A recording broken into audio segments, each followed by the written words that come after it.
ओम सूर्याय नमः। स्वागत है आपका हमारे चैनल पर। आज के इस वीडियो में हम आपको सुनाएंगे रविवार व्रत की कथा। रविवार का व्रत करने से मान सम्मान, पद प्रतिष्ठा, संतान, धन, संपदा सभी प्रकार के सुख एवं ऐश्वर्य की प्राप्ति होती है। यदि आपकी कुंडली में सूर्य की स्थिति कमजोर है, अगर आपको ऐसा लगता है कि आपके सब कुछ अच्छा करने के बाद भी आपको ना तो कहीं पर सम्मान मिलता है, ना आपकी कोई भी प्रतिष्ठा है, तो निश्चय रूप से आपकी कुंडली में सूर्य कमजोर है। सूर्य को मजबूत करने के लिए प्रत्येक रविवार को आपको सूर्य को अर्घ्य देना चाहिए और प्रत्येक रविवार को सूर्य भगवान की अर्थात रविवार के व्रत की कथा भी पढ़ना चाहिए। इसके अलावा रविवार के दिन नमक का सेवन भी नहीं किया जाना चाहिए। नमक का सेवन करने से भी सूर्य कुंडली में कमजोर होते हैं। तो आज के वीडियो में हम आपको रविवार व्रत की कथा सुनाएंगे। इसके अलावा हमारे चैनल पर सभी प्रकार की व्रत कथाएं और महात्म सुनाए जाते हैं। तो हमारे चैनल पर कथा सुनने के लिए और महात्म सुनने के लिए केवल आपको चैनल को सब्सक्राइब करके रखना है, बेल आइकन पर प्रेस करना है। आज की कथा अच्छी लगे तो लाइक करना है और शेयर करना है। तो चलिए अब हम सुनते हैं रविवार व्रत की कथा। सबसे पहले हम रविवार के व्रत की विधि जान लेते हैं। रविवार के व्रत में प्रातः काल स्नान आदि से निवृत्त होकर लाल रंग के वस्त्र धारण करें, शांत चित्त होकर परमात्मा का ध्यान करें। रविवार के व्रत में एक समय ही भोजन किया जाना चाहिए। भोजन तथा फलाहार सूर्य के प्रकाश रहते अर्थात जब तक सूर्य अस्त नहीं होता तभी कर लेना चाहिए। अगर आपके भूखे रहते सूर्य अस्त हो गए, निराहार रहते हुए सूर्य अस्त हो गए, तो फिर आपको दूसरे दिन सूर्य उदय के बाद सूर्य को अर्घ्य देने के बाद ही भोजन करना चाहिए। व्रत के अंत में कथा सुननी चाहिए। व्रत के दिन आपको नमकीन या तेल युक्त भोजन बिल्कुल ग्रहण नहीं करना चाहिए और इस व्रत के करने से आपको मिलेगा मान सम्मान, शत्रुओं का क्षय। अगर आपको किसी भी प्रकार की शारीरिक पीड़ा है तो उससे भी आपको मुक्ति मिलेगी। कथा के अनुसार एक बुढ़िया माई थी। उसका एक नियम था, वह प्रत्येक रविवार को सवेरे ही स्नान आदि करके घर को गोबर से लीपकर फिर भोजन तैयार करके भगवान को भोग लगाकर तब स्वयं भोजन करती थी। श्री हरि की कृपा से उसका घर अनेक प्रकार के धन धान्य से भरा हुआ था। घर में किसी प्रकार का विघ्न या दुख नहीं था। सब प्रकार से घर में आनंद रहता था। इस तरह कुछ दिन बीत जाने पर उसकी एक पड़ोसन, जिसकी गाय का गोबर वह बुढ़िया लाया करती थी, वह विचार करने लगी कि यह बुढ़िया रोज मेरी गाय का गोबर ले जाती है, इसलिए अपनी गाय को घर के भीतर बांधने लग गई। बुढ़िया को गोबर न मिलने से रविवार के दिन अपने घर को लीप नहीं सकी, इसलिए उसने न तो भोजन बनाया, न भगवान को भोग लगाया और स्वयं भी उसने भोजन नहीं किया। इस प्रकार उसने निराहार व्रत किया। अब रात्रि हो गई और वह भूखी ही सो गई। रात्रि में भगवान ने उसे स्वप्न दिया और भोजन न बनाने तथा भोग न लगाने का कारण पूछा। तो बुढ़िया ने गोबर न मिलने का कारण बताया। तब भगवान ने कहा कि माता, हम तुमको एक ऐसी गाय देंगे जो सभी इच्छाएं पूर्ण करती है, क्योंकि तुम हमेशा रविवार को गाय के गोबर से लीपकर भोजन बनाकर मेरा भोग लगाकर खुद भोजन करती हो। इससे मैं बहुत प्रसन्न हूँ। मैं निर्धन को धन और बांझ स्त्रियों को पुत्र देकर उनके दुखों को दूर करता हूँ और अंत समय में मोक्ष प्रदान करता हूँ। स्वप्न में ऐसा वरदान देकर भगवान अंतर्ध्यान हो गए। जब बुढ़िया की आंख खुली तो वह देखती है कि आंगन में एक सुंदर सी गाय और बछड़ा बंधा हुआ है। वह गाय और बछड़े को देखकर बहुत प्रसन्न हुई और उसको घर के बाहर बांध दिया और वहीं पर खाने को चारा डाल दिया। जब उसकी पड़ोसन बुढ़िया ने घर के बाहर एक अति सुंदर गाय और बछड़े को बंधा देखा तो द्वेष के कारण उसका हृदय जल उठा और उसने देखा कि गाय ने तो सोने का गोबर दिया है। तो उसने अपनी गाय का गोबर बुढ़िया के यहाँ पर रख दिया और बुढ़िया की गाय का सोने का गोबर उठाकर अपने घर ले गई। अब वह रोजाना ऐसा ही करने लगी और सीधी सादी बुढ़िया को इसकी कोई खबर भी नहीं होने दी। तब सर्वव्यापी भगवान ने सोचा कि चालाक पड़ोसन के कर्म से बुढ़िया ठगी जा रही है।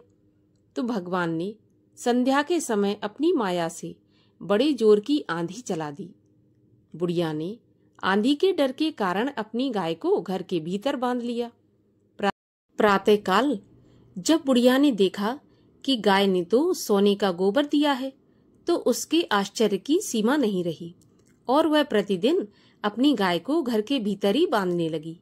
उधर पड़ोसन ने देखा कि बुढ़िया गाय को घर के भीतर बांधने लगी और उसका सोने का गोबर उठाने का दांव अब नहीं चल पा रहा, तो वह ईर्ष्या और डाह में जलने लगी और कुछ उपाय नहीं सूझा तो उसने उस देश के राजा की सभा में जाकर कहा, महाराज, मेरे पड़ोस में एक बुढ़िया के पास ऐसी गाय है जो रोजाना सोने का गोबर देती है। आप उस सोने से प्रजा का पालन करिए। वह बुढ़िया भला इतने सोने का क्या करेगी? राजा ने जब यह बात सुनी तो अपने दूतों को बुढ़िया के घर से गाय लाने की आज्ञा दे दी। वृद्धा प्रातः ईश्वर का भोग लगाकर भोजन ग्रहण करने ही जा रही थी कि राजा के कर्मचारी गाय खोलकर ले गए। बुढ़िया काफी रोई चिल्लाई, परंतु कर्मचारियों के सामने कोई क्या करता। उस दिन बुढ़िया गाय के वियोग में भोजन नहीं कर सकी और रात भर रो रो कर ईश्वर से गाय को दोबारा पाने के लिए प्रार्थना करती रही। उधर राजा गाय को देखकर बहुत प्रसन्न हुआ, लेकिन सुबह जैसे ही वह जगा तो सारा महल गोबर से भरा दिखाई देने लगा। राजा यह देखकर घबरा गया। भगवान ने रात्रि में राजा को स्वप्न में कहा, हे राजा, गाय उस बुढ़िया को लौटाने में ही तेरा भला है। उसके रविवार के व्रत से प्रसन्न होकर मैंने उसे गाय दी थी। प्रातः होते ही राजा ने बुढ़िया को बुलाकर बहुत से धन के साथ साथ सम्मान सहित गाय बछड़ा लौटा दिया। उसकी पड़ोसन को बुलाकर उचित दंड दिया। इतना करने के बाद ही राजा के महल में गंदगी थी वो पूरी दूर हो गई। उसी दिन से राजा ने नगरवासियों को आदेश दिया कि राज्य की समृद्धि तथा अपनी समस्त मनोकामनाओं की पूर्ति के लिए रविवार का व्रत रखा करो। व्रत करने से नगर के लोग सुखी जीवन व्यतीत करने लगे। कोई भी बीमारी तथा प्रकृति का प्रकोप उस नगर पर नहीं होता था और सारी प्रजा सुख से रहने लगी। बोलिए सूर्य भगवान की जय। सूर्य देव की आरती। ओम जय सूर्य भगवान, जय हो दिनकर भगवान। जगत के नेत्र स्वरूपा तुम हो त्रिगुण स्वरूपा, धरत सबहि तब ध्यान। ओम जय सूर्य भगवान।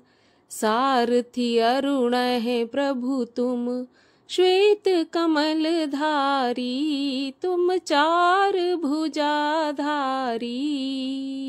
अश्व है सात तुम्हारे, कोटि किरण पसारे, तुम हो देव महान। ओम जय सूर्य भगवान।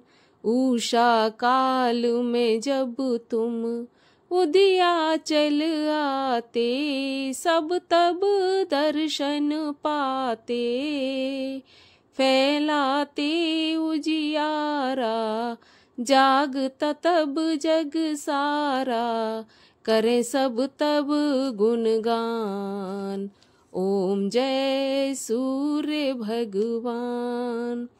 संध्या में भुवनेश्वर अस्ताचल आते, गोधन तब घर आते, गोधूली बेला में हर घर हर आंगन में हो तब महिमा गान। ओम जय सूर्य भगवान। देव दनुज नर नारी ऋषि मुनिवर भजते, आदित्य हृदय जपते, स्तोत्र ये मंगलकारी, इसकी है रचना न्यारी, दे नव जीवन दान। ओम जय सूर्य भगवान।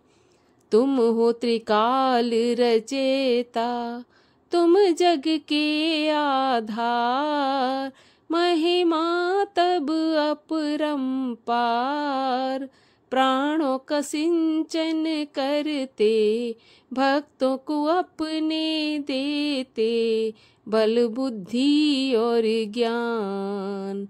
ओम जय सूर्य भगवान। भूचर जलचर खेचर सबके हो प्राण तुम्ही, सब जीवों के प्राण तुम्ही।